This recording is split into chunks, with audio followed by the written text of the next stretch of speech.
Buenas tardes, estamos hoy aquí en vuestra casa, en Aranco. Es la primera vez que salimos de Improven y vamos a casa de un amigo, de un cliente, a hacer este tipo de charlas. Creo que además el entorno valía mucho la pena, ¿no? Porque estáis aquí desde hace pocos meses, ¿no? Y por tanto luego hablaremos un poquito del lugar. Creo que simboliza mucho el proyecto y quiénes sois, ¿no? Pero antes de eso, Aranco, Gaizka. ¿Quién es Aranco? ¿Quién es Gaizka? Y un poco porque sea por tus palabras, ¿no? Más que por las mías, ¿no? Muy bien, pues Sergio, nada, encantado de recibiros, bienvenidos, ¿vale? Al equipo de Improven, que sois siempre bienvenidos y esta es vuestra casa. Y bueno, pues Aranco es la empresa familiar que fundó mi padre a final de los 80 y a la que nos hemos ido incorporando una segunda generación y es una empresa familiar, pyme, española, 100%, y que se dedica a servicios de embalaje industrial, pues aportando valor y tecnología a nuestros clientes. Así que, por decirlo corto. Y cuando es de la familia en este caso, hoy, ¿qué parte de la familia estás tú en la empresa? Sí. Con el puesto de dirección general, que también está tu hermano Asier en la parte comercial, un poco. ¿Quieres más si estáis dentro de lo que es la familia y la estructura? Sí, dentro de la, bueno, dentro de la estructura propietaria estamos todos, estamos los. En este caso mi padre falleció en el 2016, pero está mi madre y estamos los 4 hermanos, y de los 4 hermanos, 3 estamos en la compañía, 2 estamos en la dirección general en mi caso y en la dirección comercial de Asier, y Gary está en la dirección del desarrollo de negocio de la compañía. Muy bien, ¿no? ¿Y cómo se originó Aranco? ¿Cuál fue el origen de Aranco como compañía? ¿Cómo tu padre alguna vez se plantea arrancar, digamos, este negocio, ¿no? ¿Por qué? ¿Cómo? Bueno, pues creo, porque bueno, a las pruebas me remito, que tiene que ver mucho con una decisión personal de querer hacer una aventura empresarial, porque así era mi padre, muy emprendedor, y además hacerlo en una tierra que amaba, que era Valencia. Entonces, en aquella época él estaba, al final, en torno al 84-85, él estaba trabajando en una multinacional americana en Euskadi y decidió montar una empresa distribuidora en Valencia, pero como proyecto personal. O sea, un momento muy emocional, muy personal, y de enamorarse de una tierra y cómo soy capaz de crear algo en esa tierra, ¿no? Sí, totalmente. Empresarialmente hablando, ¿no? Pero sí que, por lo que me has explicado alguna vez, sí que tenía un conocimiento de alguna forma del sector en el que se movía, ¿no? Fue un emprendimiento, pero en torno de un terreno de juego razonablemente que conocía el entorno, ¿no? Me comentabas. Sí, mi padre estuvo envuelto en todo el desarrollo del plástico dentro de lo que es Europa, en concreto España, primero en una empresa pública española que era Explosivos Río Tinto, y luego, como te he dicho, en una multinacional americana. Y en esa multinacional introdujo una materia prima que luego se convirtió en el producto estrella de la empresa que fundó él. Es decir, él conoció el desarrollo del producto desde el principio, desde el origen, desde la producción de la materia prima. Con lo cual sí que había un planteamiento, podemos decir, desde el origen, de ambición personal, de proyecto vital personal, de un conocimiento dentro de lo que es la parte de innovación y producto de valor añadido que empezó a introducir en el mercado español, y vio la oportunidad de combinar su proyecto personal con la posibilidad de distribuir un producto que tendría una cierta novedad en el mercado en los años 80 y algo. Más o menos vio esa doble unión de innovación y de proyecto personal, ¿no? No lo podría haber explicado mejor yo. ¿Y cómo se fue produciendo la introducción vuestra de la familia dentro de los hijos dentro de la compañía? ¿De una forma estructurada, planificada, digamos, natural? ¿Cómo fue ese camino? Pues en aquella época fue, desde mi punto de vista, parecía bastante natural, en el sentido de que nadie te obligaba, nadie te decía, nadie tenía un camino marcado para ti, y a medida que fuimos acabando estudios o viajes en el extranjero, nos fuimos incorporando en la medida que pensábamos que podíamos aportar algo.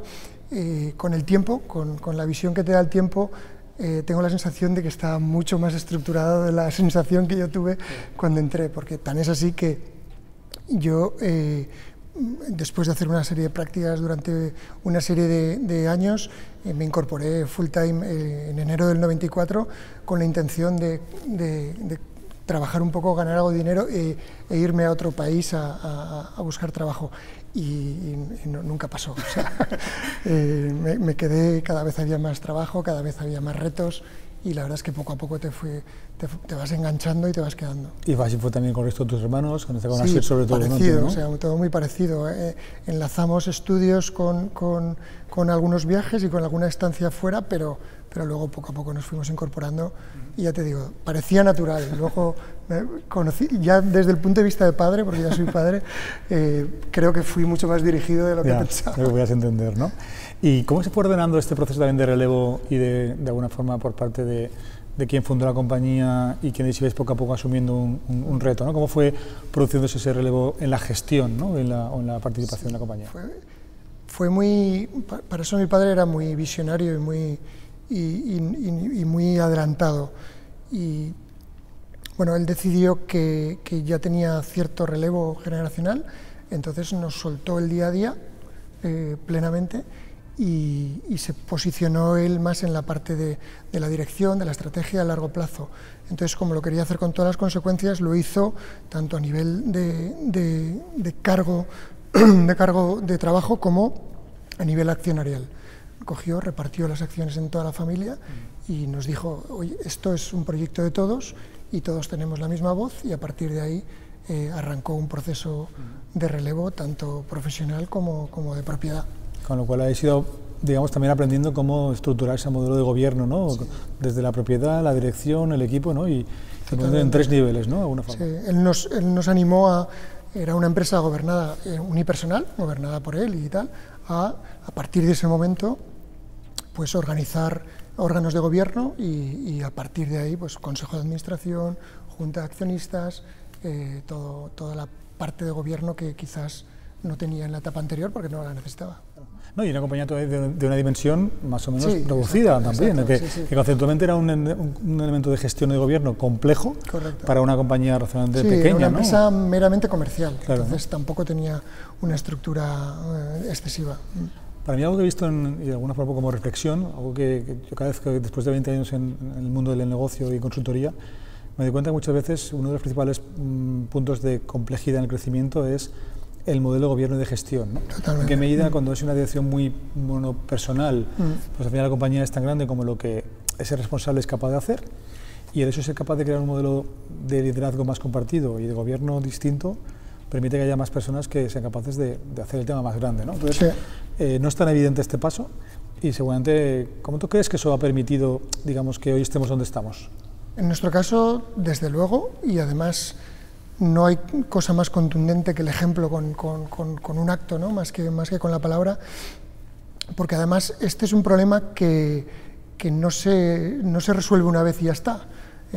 Nosotros mismos estamos ya con nuestra edad, más de 50, estamos envueltos en esa misma operación de relevo, que no se hace pensado y hecho, se hace con planificación, con más tiempo, sobre todo de acuerdo a la dimensión de la compañía ahora. Entonces, bueno, desde luego que hay que planificarlo, desde luego que hay que hacerlo con muchísima más capacidad, y además hay que resolverlo según la circunstancia que tenga cada generación. Nosotros lo resolveremos de manera diferente a la que lo resolvió mi padre, seguro, pero tenemos un gran ejemplo anterior, con lo cual estamos convencidos de que hay que hacerlo. Con lo cual ya podemos identificar una segunda innovación, ¿no? La redefinición del modelo de gobierno cuando aparentemente no hacía falta, y que ha permitido la base de que el proyecto vital que fuera suyo acaba siendo tuyo, de tu hermano y de alguna forma, con lo cual multiplicando el poder por 4 o por 5 personas. Totalmente. A la hora de hacerlo vinculado, ¿no? Ya tenemos la segunda innovación en el modelo de evolución de Aranco, ¿no? Y en esta situación del mundo del plástico en el cual estamos, ¿no? Y del film, ¿no? ¿Qué dirías que en este caso, cuáles son los elementos que más están ahora encima de la mesa, que están impactando en vuestro modelo de negocio actualmente y en los retos que estés ahora, ¿no? Como ese marco de distribuidores a estos últimos 15 años, ¿cómo ha sido este paso? Sí, bueno, nosotros por allá por el 97 nos evolucionamos de empresa distribuidora a una empresa de servicios de embalaje industrial y orientamos ya el modelo de negocio hacia un modelo de optimización. hacia un modelo de optimización de embalaje que significaba emplear menos recursos, tal, con lo cual, de alguna manera, nosotros llevamos muchos años en el mercado hablando de una sostenibilidad que hace años nadie casi ni te hacía caso, ¿no?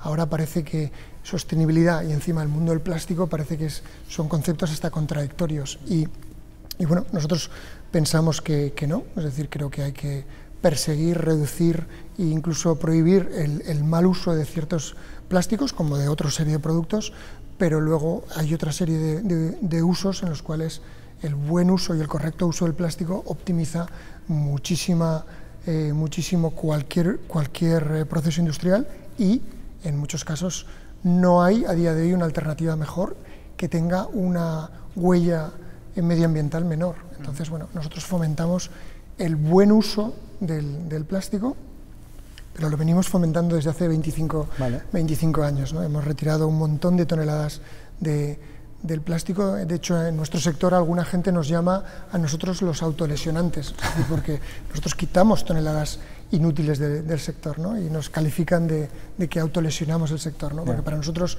no es importante las toneladas de plástico, sino lo que es importante es el buen uso de ese plástico. Y bueno, en esa línea estamos, o sea, sostenibilidad, innovación y digitalización, son los tres ingredientes que están afectando muchísimo, no a nosotros, a cualquier negocio actualmente, ¿no? Y un punto que nos hemos pasado en este camino, alguna vez por también entender cómo pasasteis después de esa parte de distribución, de ese modelo de gobierno y a donde estás ahora como empresa de servicios y con innovación y con la vocación de optimizar el uso de una materia prima dentro de un sistema que es necesario, pero hacer un buen uso. ¿Cómo se produce ese cambio de distribuidor a servicios, ¿no? Es otro punto de inflexión importante en la empresa, ¿no? ¿Cómo se produjo y qué supuso en aquel momento, ¿no?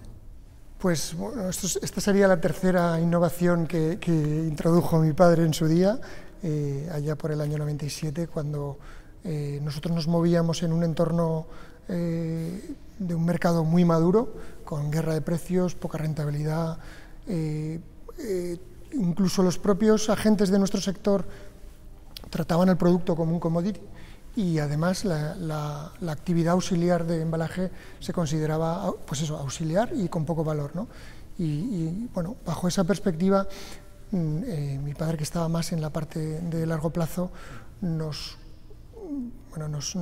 lanzó el reto de o nos convertimos en una empresa de servicios o vamos a pasarlo muy mal, ¿no? Entonces, bueno, la primera reacción en ese momento de la gente joven, del equipo de relevo, era que no era posible, ¿no? O sea, en nuestro caso, el mundo un poco al revés, ¿no?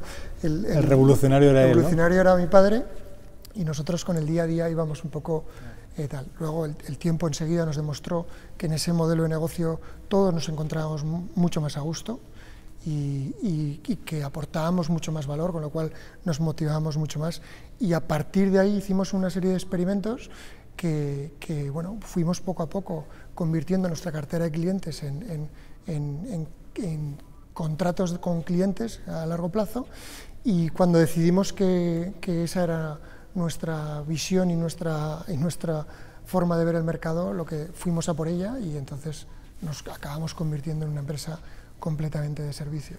Para ello, en el año 2007 nos dimos cuenta que teníamos que uno de los frenos era que no teníamos tecnología propia y a partir de ahí, justo antes de la crisis, o sea, en una época buenísima, nos pusimos a invertir en I+D y a sacar tecnología propia que nos ayudó a seguir creciendo, ¿no? Tecnología en cuanto a la maquinaria de envolver, el uso, ¿no? Lo que es la parte más de maquinaria, sí, ¿no? Y todo.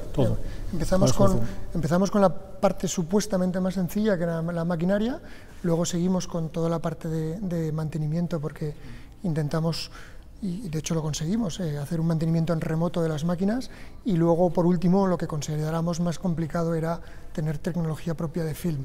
Entonces, bueno, a partir de ahí desarrollamos tecnología propia de todo. Lo cual esa fue la cuarta innovación en cuanto a tecnología propia, maquinaria. Correcto. Y solución agregada. Absolutamente. Y ahora, de alguna forma, empezando a entrar en el mundo de los datos, ¿no? Correcto, como sí. Una siguiente materia prima que todavía estamos en fase de entender cómo sacarle partido, ¿no?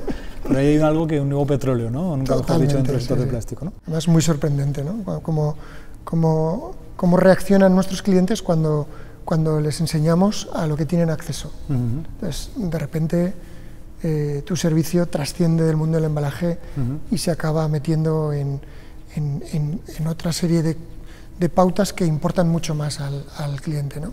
Miden su productividad, miden su capacidad de expedición, saben sus consumos, hablan de los tiempos, ergonomía, bajas laborales, en fin, te metes en una dinámica que trasciende mucho de tu propio modelo de negocio, con lo cual es una puerta que estamos empezando a abrir, bueno, que llevamos ya unos años, pero cada puerta que abrimos nos sorprende porque detrás hay un mundo todavía más grande, ¿no? Entonces estamos completamente, bueno, inspirados por el dato y a la vez convencidos de que nos está llevando a sitios que no pensábamos llegar. ¿Y cuáles serían entonces las 2 o 3 principales puntos que ahora pueden suponer el siguiente salto para Aramco como compañía, ¿no? De innovación como compañía? ¿Cuáles son los 2 o 3 retos que ahora, digamos, en el año 2021, después de un año pandémico y que ha acelerado muchas cosas, con este marco de los 3 o 4 años que están por delante y los grandes retos por delante, ¿cuáles serían?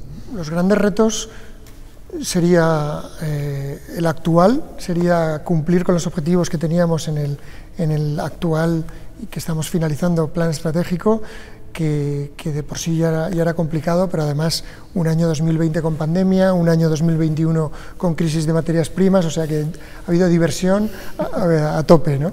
Estamos casi más en un parque temático más que en un polígono industrial, ¿no?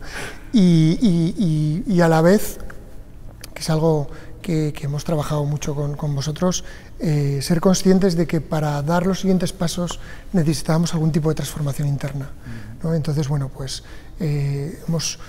estamos en pleno proceso, consolidando una transformación de la compañía prácticamente 360.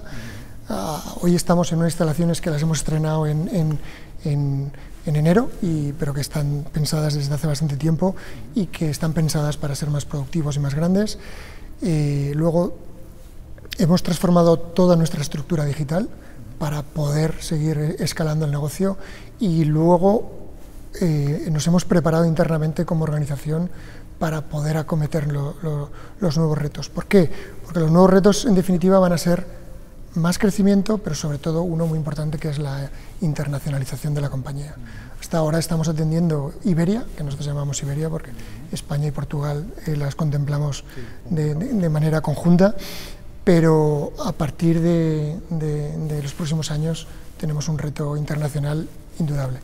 Y eso ya es otra dimensión, ¿no? Con lo cual, tecnología, digitalización, modelo de gobierno, de alguna forma, otro nivel de gestión y sobre todo con el marco de escalar el modelo a nivel internacional, ¿no? Con la componente todavía está de los datos que hablabas, está ahí y ya veremos ahí qué va saliendo, no en este marco, sí, pero es algo que va labrándose, entre comillas, ¿no? Ya has hablado un poco que hemos ido trabajando en qué medida con nosotros, ¿no? Dirías, ¿qué te ha podido aportar Improven o qué ha aportado Improven en este proceso? ¿Qué dirías que hemos aportado como parte del equipo? Sí, bueno, sin duda mucho, ¿vale? Sobre todo nos conocemos en ese momento en el cual en la dirección de Aramco hay una sensibilidad que necesitamos transformarnos, ¿vale? Y entonces, bueno, necesitamos transformarnos pero sin perder ritmo, o sea, creciendo, ¿no? No podíamos parar una cosa para empezar otra, ¿no? Y a partir de ahí nos conocimos, empezamos a compartir visión y bueno, lo que yo más destacaría del trabajo de Improven es lo que, bueno, yo podría llamar el efecto puzzle, ¿vale? Es decir, en nuestro equipo, yo creo que en el equipo de casi cualquier pyme, o es insostenible o es imposible tener talento para todo lo que nos toca vivir, ¿no? Claro. Entonces, lo que hemos hecho lo que Improven ha hecho con nosotros con Improven ha sido, pues, acoplarnos como un puzzle, es decir, ¿qué piezas le faltan a Aramco para este puzzle tan bonito, este proyecto tan chulo que quiere hacer? Pues bueno, pues en algunas está bien posicionado, en otras de una manera un poquitín más débil, en otras claramente le falta, y entonces Improven ha compuesto a lo largo del tiempo distintos equipos con distintas personas que se han ido integrando en nuestro equipo y aportando esa falta de algún talento que teníamos, ¿no? Entonces, dentro de ese efecto puzzle hay multitud de roles que ha ocupado Improven dentro de nuestro equipo, ¿no? Hay uno primero que yo le llamaría el rol del doctor. ¿no? Ajá. Es decir, necesitas una mirada objetiva y experta de alguien que te diga qué te está pasando, ¿no? Es decir, yo creo que Improven tiene una visión muy amplia de muchos sectores y entonces, bueno, pues sin esa mirada sesgada interior, pues te puede decir, pues mira, por muchos cuentos que me cuentes, a ti te pasa esto, esto y esto, ¿no? Entonces, esa mirada experta y objetiva te ayuda mucho primero a un diagnóstico, ¿vale? Lo cual requiere por la parte del paciente sinceridad, humildad y transparencia, porque si no es engañar al doctor, ¿no? No tiene mucho sentido, ¿no? Entonces, hay una primera etapa en ese rol, ¿no? Luego, cuando nos ponemos manos a la obra, porque es algo que hacéis, es decir, no os quedáis en la consulta y ya está con la bata, sino que os arremangáis y bajáis al barro, hay otros roles que a mí me han gustado mucho, ¿no? Uno yo llamaría el rol entrenador, ¿vale? Es decir, cuando estamos haciendo algo que nosotros controlamos como compañía, porque no es nuestro modelo de negocio, nos ayudáis a depurar rutinas, a depurar técnica, ¿vale? Es decir, es un terreno que controla Aranco, pero objetivamente se puede hacer en menos tiempo, se puede hacer mejor, cambiando esta parte, y ahí nos hacéis de entrenador, ¿no? Y luego hay otro muy diferente que es el rol Sherpa, que alguna vez lo hemos hablado, ¿no? Que es, a veces nos metemos en terreno que nosotros no conocemos porque no es nuestro terreno, ¿no? Por ejemplo, toda la parte de la transformación en una empresa mucho más plana, más horizontal, con decisiones más rápidas, esa parte nosotros no tenemos, ¿no? Entonces, contar con alguien experto que sepa el terreno que está pisando da mucha confianza al equipo, ¿no? Entonces, de alguna manera seguimos esos pasos porque tenemos confianza, ¿no? Y luego añadiría otros menores, pero hay uno muy claro que es el rol oreja, es decir, a mi equipo, no solo a mí, sino al resto de mi equipo, pues tener a alguien también un poco externo, con el cual puedas contarle las alegrías, las penas, las tristezas y todo, pues también ayuda muchísimo a generar un ambiente en el equipo que ayude a que las cosas fluyan más, ¿no? Entonces, bueno, y habría muchos más, ¿no? Pero, porque llevamos, bueno, pues hemos hecho objetivos muy cortos, pero empalmando un proyecto con otro, ¿no? Y habéis sido capaces de configurar ese equipo que se ajusta como un puzzle y a partir de ahí hemos trabajado como un único equipo, al menos yo lo he sentido así que, bueno, yo creo que ha sido, o está siendo, y será muy positivo, ¿no? Pues nada, te agradezco todo lo que has dicho, porque hay aspectos que uno sí que es más o menos consciente y quizás utiliza otras palabras, pero le enorgullece a uno que después de 3 años trabajando juntos y con la perspectiva de seguir trabajando mucho más tiempo, seamos capaces de montar entre los dos el mejor equipo para Aranco, ¿no? Y que sea al final lo que permita que también Improven sea capaz de cumplir con su visión, ¿no? De elevar la competitividad de la empresa española, y conforme a Aranco le vaya mejor, pues a la sociedad española le irá mejor, y la mejor forma que podemos, de alguna forma, desde Improven, de ayudar al ecosistema empresarial español en este caso, ¿no? Así que un orgullo y un placer trabajar con vosotros y con las ganas de seguir sumando en este nuevo reto de internacionalización, de modelo de gestión más complejo y de crecimiento fuera de las fronteras, ¿no? Que es un gran reto para la empresa española, más allá de que Europa es el mercado principal de las empresas españolas, pero abordar ese modelo de crecimiento pues tiene también sus riesgos y sus retos, y sin duda es chulo, ¿no?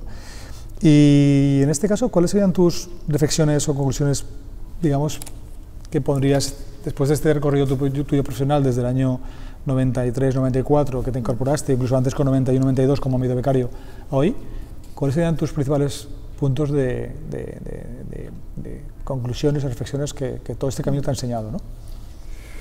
Bueno, así a bote pronto es complicado, ¿no? Pero ciñéndolo un poco a la etapa vital en la que estamos viviendo como compañía, te diría que creo absolutamente en los modelos de negocio enfocados a valor, es decir, o aportas valor a tus clientes o no, o si solo el argumento es precio, no hay mucho futuro y no hay mucha sostenibilidad. Para generar valor de una manera permanente dentro de una compañía tienes que pivotar sobre pilares muy sólidos, entre ellos equipo, por supuestísimo, equipo con talento, y te diría que en línea de lo que hemos hablado antes, ser capaces de trabajar con equipo externo integrado o interno, con ese mix que optimiza al equipo, y luego en este periodo en el que estamos viviendo, digitalización, innovación y sostenibilidad. Con esos tres ingredientes, que es fácil decirlos, pero es difícil aplicarlos, eso seguro que te genera valor a tus clientes, y yo tengo una confianza enorme en muchas compañías españolas que creo que ahora, con toda la parte de la digitalización, tienen una oportunidad magnífica para recuperar producción, recuperar productividad, enfocar sus negocios hacia la rentabilidad y hacia el valor, y yo creo que hay una enorme oportunidad, a pesar de que el tiempo pueda parecer muy convulso, ¿vale? Yo creo que es una época para competir en productividad, y sorprendentemente me encuentro muchísimo talento en España, muchísimo talento. ¿Sorprendentemente? ¿Por qué sí, sorprendentemente? Porque tenemos fama de que solo tenemos turismo, de que solo tenemos industria de bajo valor, que solo sabemos competir en precio, y yo creo que hay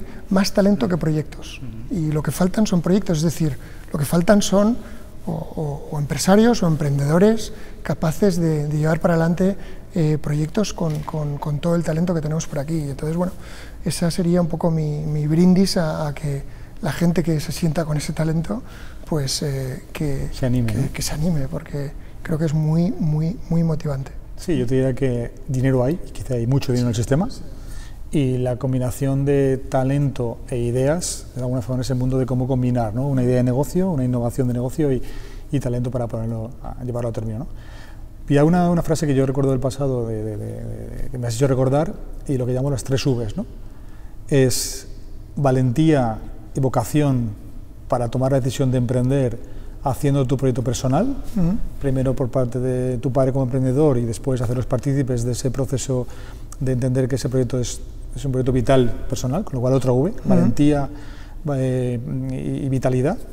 Luego con valores, en qué medida personas que comparten unos valores, comparten una cultura y tienen una ambición sana por ser capaces de crecer, aportando valor, ¿no?